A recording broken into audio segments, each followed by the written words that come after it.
मैं विश्वनाथ प्रसाद, director of social securities, अपनी पत्नी और बच्ची को सुरक्षा देने में असमर्थ हूँ। यहाँ की खोखली व्यवस्था, प्रशासन और न्यायपालिका सत्ताधारियों के रखेल बन चुकी है। अशासन पर दुशासन हावी हो गया है। मैं रोज मरता रहा, एक एक इंच। आज सारी चीजों से मेरी आस्था उठ गई है। अब ये घुटन और बर्दाश्त नहीं होती। जीने का कोई भी मकसद नहीं बचा। आज नीति आत्महत्या कर रही है, आज न्याय आत्महत्या कर रहा है, आज विश्वनाथ प्रसाद आत्महत्या करने पर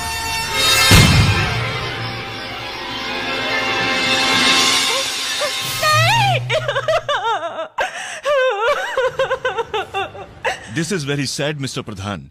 मिस्टर विश्वनाथ प्रसाद हमारे बहुत ही कैपेबल ऑफिसर थे। उनकी बीवी के साथ बलात्कार हुआ, और वो भी एक सिटिंग एमएलए के बेटे के हाथों। क्या अब हम लोगों को ये दिन देखने पड़ेंगे जहां लोगों के पास एक ही आखिरी रास्ता रह जाता है, खुदकुशी करने का? अपने इतने सालों की सर्विस में मैंने तो ऐसा कभी नहीं देखा, वो भी एक आईएएस ऑफिसर के साथ। मिस्टर प्रधान, आप सीबीआई के बहुत सीनियर ऑफिसर हैं। मैं चाहता हूं कि आप पटना जाकर के इस केस की खुद इन्वेस्टिगेशन करें। और हाँ, हमारे काबिल आईपीएस ऑफिसर अभिमन्यु सिंह इस केस में आपका साथ देंगे।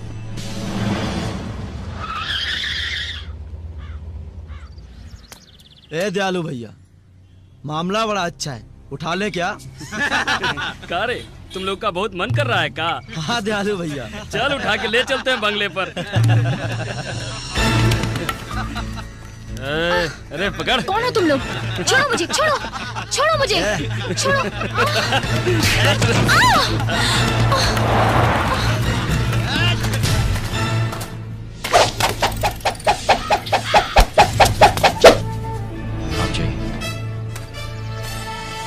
साहब, ये शहर बहुत खतरनाक है। हर रोज नेता लोग यहाँ पे कानून से खेलते हैं और वर्दी को अपनी रखेल समझते हैं। कानून को खेल और वर्दी को रखेल समझने वाले हिजड़ों को बहुत जल्द उनके अंजाम तक पहुंचाऊंगा मैं।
देख लेंगे हम तुमको, छोड़ेंगे नहीं। चल भाग करता, चल।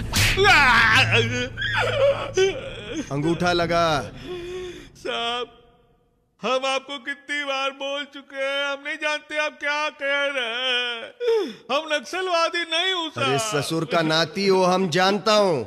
तेरी शक्ल पे ही लिखा है कि तेरी इतनी अकल नहीं है कि तू नक्सलवादी बन सके। शांत हो जाइए आप लोग। मेरे आश्रम के आदमी को क्यों बंद करके रखा है, मुझे बता तो सही।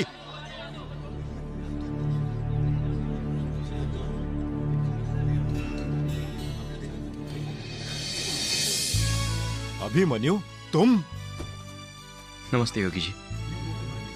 यहाँ आज मेरा ट्रांसफर हुआ है, लेकिन आप यहाँ क्या कर रहे हैं? बेटा, वो इन्होंने मेरे आश्रम के एक लड़के को गिरफ्तार कर लिया और मेरे सर, वो नक्सलवादी है। झूठ मत बोलो। किसी बेकसूर को अपने मतलब के लिए गिरफ्तार करते हैं और ऊपर से उसे नक्सलवादी कहते हैं। शर्म आती है मुझे जैसे।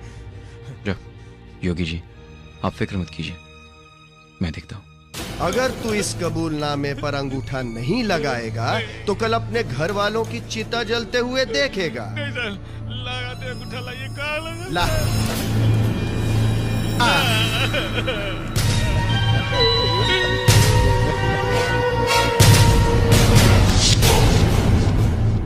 तुम?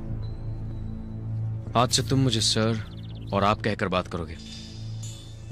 मेरा नाम अभिमन्यु सिंह है। ठीक है सर। कौन है ये? सर ये नक्सलवादी है, हम इसे पकड़ा हूं, कोर्ट ले जा रहा हूं। इसे पकड़कर तुमने बहुत मेहनत की है, अब कोर्ट ले जाने की मेहनत मैं करता हूं। लेकिन सर हम इससे पकड़ा हूं। अब जरा निकलने की मेहनत करेंगे और ये बटन बंद रखा करो। ठीक है सर।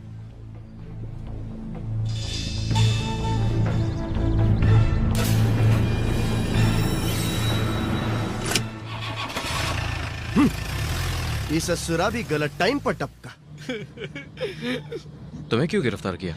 अब कहाँ बताए सरकार, हम तो यहाँ आए थे जोगी जी को बताने के लिए, उनका आशीर्वाद लेने के लिए कि हमारे यहाँ बिटिया पैदा हुई है, न जाने काहे हमको पकड़ लिए। घर वापस जाना चाहोगे? हम समझे नहीं। जाओ।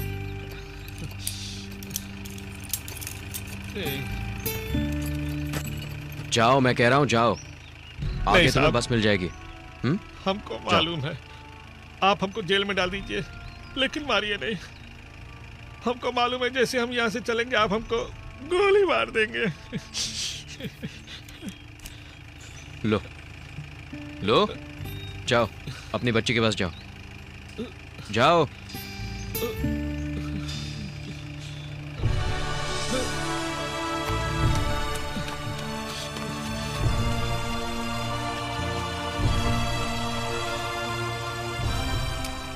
साहब हम क्या है?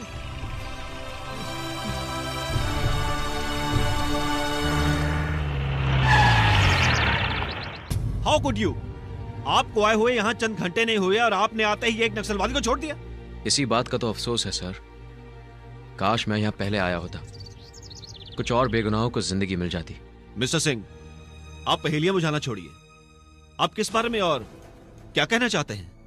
सर, मिस्टर बृजभूषण से पूछिए। हम कुछ समझे नहीं सर। चलिए मैं ही समझाता हूं। काफी मेडल्स कमाए आपने मिस्टर बृजभूषण, जरूर ये नक्सलवादियों को पकड़ने के लिए होंगे। बिल्कुल सर। काफी अच्छा तरीका अपनाया है आपने। बाय द वे, ये क्या हो रहा है मिस्टर सिंह? अभी बताता हूं सर। गरीब बेगुनाह लोगों को गिरफ्तार करके उन्हें डराकर ये उनसे कबूल करवाते हैं कि वो नक्सलवादी है। यही है इनके फूले हुए सीने का राज। क्या बकवास कर रहे हैं सर? ये बकवास नहीं है मिस्टर बृजभूषण, मैंने अपनी आंखों से देखा है कि आप उस आदमी के साथ क्या कर रहे थे। अगर मैं एक ऑफिशियल रिपोर्ट कर दूं तो आप सस्पेंड हो जाएंगे। कमिश्नर साहब, मैं सिर्फ अपना फर्ज निभा रहा था, आप इन्हें अपना फर्ज समझा दीजिए। Thank you mister Singh. आइए, मैं आपको किसी से मिलवाना चाहता हूं। जी प्लीज कम। आइए मिस्टर सिंह, ये है मिस्टर प्रधान सीबीआई के। Hello sir. ये दिल्ली से आए हैं। और ये है मिस्टर सिंह, यहाँ के एसपी। आज इनकी पोस्टिंग यहाँ पे हुई है। अब प्लीज बैठिए ना आप लोग। जी। मिस्टर प्रधान, ये रही आपकी केस की फाइल।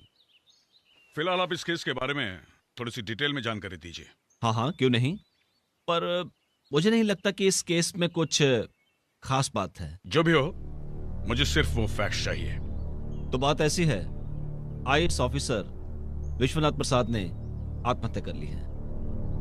उसकी पत्नी एक बदचलन औरत है और उसकी असलियत पति विश्वनाथ प्रसाद अच्छी तरह जान चुका था, मगर वो इस घटना को बर्दाश्त नहीं कर सका और जिस पर बलात्कार का आरोप लगाया गया है वो यहाँ के एक इज्जतदार घर का शरीफ लड़का है। वो भाग यहाँ से इसलिए गया है क्योंकि सारा पब्लिक ओपिनियन उसके खिलाफ है। क्या हम उस औरत से मिल सकते हैं? हाँ हाँ, क्यों नहीं, आप चाहें तो आज ही जाकर उससे मिल लीजिए। हाँ, जो हुआ बुरा हुआ, होने को कौन टाल सकता है। तुम धीरज रखो, सब शांति से निपट जाएगा। सिर्फ तुम्हें अपनी जबान पर ताला लगाना होगा, बाकी सब मैं संभाल लूंगी। वैसे बात को इतनी आगे बढ़ाने की जरूरत क्या थी? हाँ, तुम अपनी जबान पर काबू रखना, समझ गई? वैसे भी तुम्हें अपनी बेटी का ख्याल रखना है। असलियत क्या है यह बताना बहुत मुश्किल है। जहां तक मैं जानता हूं, विश्वनाथ प्रताप का परिवार बहुत सुखी था। देखिए ना, आज वो इस दुनिया में नहीं है। यहां तक कि उसकी बीवी भी नहीं के बराबर ही है। उनकी निजी जिंदगी में क्या हुआ होगा, उसका तो हम सिर्फ अनुमान ही लगा सकते हैं। हाँ, लेकिन अलग अलग लोगों ने जो बातें देखी और सुनी वो मुझ तक पहुंची, क्योंकि लोग जानते हैं कि अन्याय के खिलाफ आवाज उठाना मेरा धर्म है। बस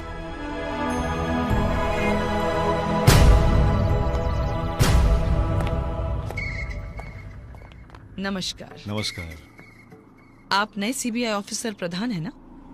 इस नए जिम्मेदारी के लिए बहुत बहुत मुबारक। क्या बात है, क्या बात है। वर्दीधारी और आंदोलनकारी साथ साथ? ठीक उसी तरह जैसे बलात्कारी और सत्ताधारी साथ साथ है। प्रधान जी, प्रदेश की हालत बहुत पेचीदा होती जा रही है, और फिर सेंटर और स्टेट का रिश्ता तो आप समझते ही हैं। इसलिए आप जो भी कदम उठाएं, सोच समझ कर उठाएं। मैं चलती हूँ। नमस्कार। नमस्कार। आइए, चलिए।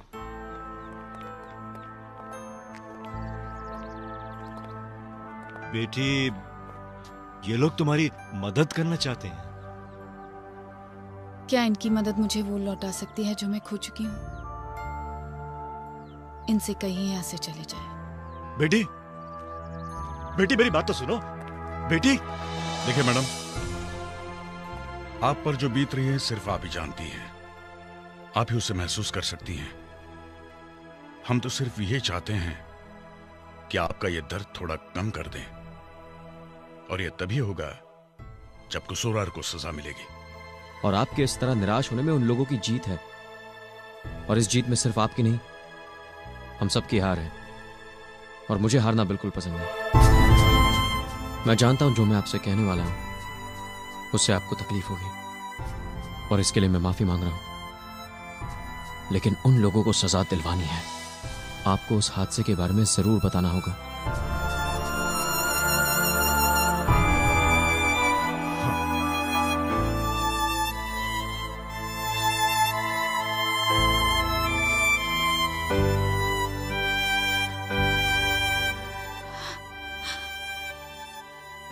जब उनका तबादला इस शहर में हुआ था,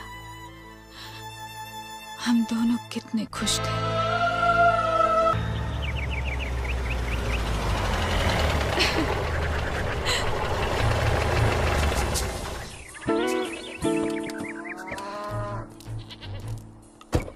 आओ कुंती, चलो सना बेटे। हाँ, शाबाश। ड्राइवर तुम सामान निकालो। अरे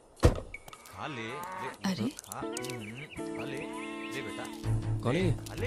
जरा पूछिए तो सही। कौन हो तुम लोग और यहाँ क्या कर रहे हो? बिदक जाएगी, खाएगी नहीं। चुप रही थोड़ी देर। हाँ, ले बेटा, ले ले ले। मैं तुमसे बात कर रहा हूँ। ये घर हमें अलॉट हो चुका है। चलो निकलो यहाँ से। हैं? हम यहाँ से निकले? काहे? बड़ी मालकिन को जानते हैं आप? हम नहीं जानते किसी बड़ी मालकिन को। आप अपना सामान अलग से रखवा दीजिएगा। अलग? देखिए, हम यहाँ बहुत दिनों से रह रहे हैं, ऐसे कैसे खाली कर दें? हम तो यहीं रहेंगे बस। ये तो नहीं होगा। ये सरकारी मकान है, तुम्हारे बाप की जायदाद नहीं। ऊपर से सर उठा के बात कर रहा, बदतमीज। चलो अपना बोरिया बिस्तरा बांधो और दफा हो जाए यहाँ से। सुनिए मेरी बात सुनिए। हम यहाँ से जाने वाले नहीं हैं। आप जाकर बड़ी मालकिन से बात कीजिए, उधर सामने वाले मकान में जाइए। ये बड़ी मालकिन कौन है यहाँ की? रामेश्वरी वर्मा, मंत्री हैं यहाँ की, मंत्री। रामेश्वरी वर्मा? ठीक है कुंती, अभी चलते हैं। मैं देखता हूँ यह है कौन रामेश्वरी वर्मा। नमस्कार मैडम, मैं विश्वनाथ प्रसाद। अभी ट्रांसफर पर आया हूँ एज डायरेक्टर सोशल सिक्योरिटीज। नमस्कार। कॉन्ग्रेचुलेशन, बैठिए। Thank you. कोई दिक्कत तो नहीं हो रही ना आपको यहाँ? नहीं मैडम, कोई दिक्कत नहीं है, बस आपसे एक दरख्वास्त थी। हाँ हाँ बोलिए। मैडम, ये जो सामने वाली कोठी है ये मुझे अलॉट हो चुकी है और मैं यहाँ पर जल्द से जल्द शिफ्ट करना चाहता हूँ, मगर वहाँ पर कुछ लोग पहले से ही डेरा डालकर बैठे हैं और क्या। हाँ तो कोई और मकान देख लो। मकान की कोई दिक्कत नहीं है यहाँ, मकान तो बहुत मिल जाएंगे, हमारे लोग रह रहे हैं ना उसमें। मैडम, आपको पता होगा कि ये आपका या किसी का निजी मकान तो है नहीं। सरकार ने कायदे से ये मकान हमें अलॉट किया है और हम अपनी पत्नी और बच्ची के साथ सर्किट हाउस में कब तक रह सकते हैं? देखिए, हमसे बहस मत करो, ये मकान आपको नहीं मिल सकता। आप कमाल कर रही हैं मैडम, हम आपसे रिक्वेस्ट कर रहे हैं और आप हुक्म चला रही हैं। मकान हमें तुरंत खाली चाहिए। देखो, क्या नाम बताया आपने? विश्वनाथ प्रसाद। हाँ देखो प्रसाद जी, कायदा तो जो हम बोलते हैं वो होता है और कानून जो हम करते हैं। चाहिए, आप नए आए हैं इसलिए इस बार आपको छोड़ देते हैं। चाहिए आप यहाँ से। आप क्या हमें छोड़ेंगी? कानून हमें मत सिखाइए, हम भी एक IAS ऑफिसर हैं। अब हम आपको दिखा देंगे कि सरकारी मकान कैसे खाली करवाते हैं।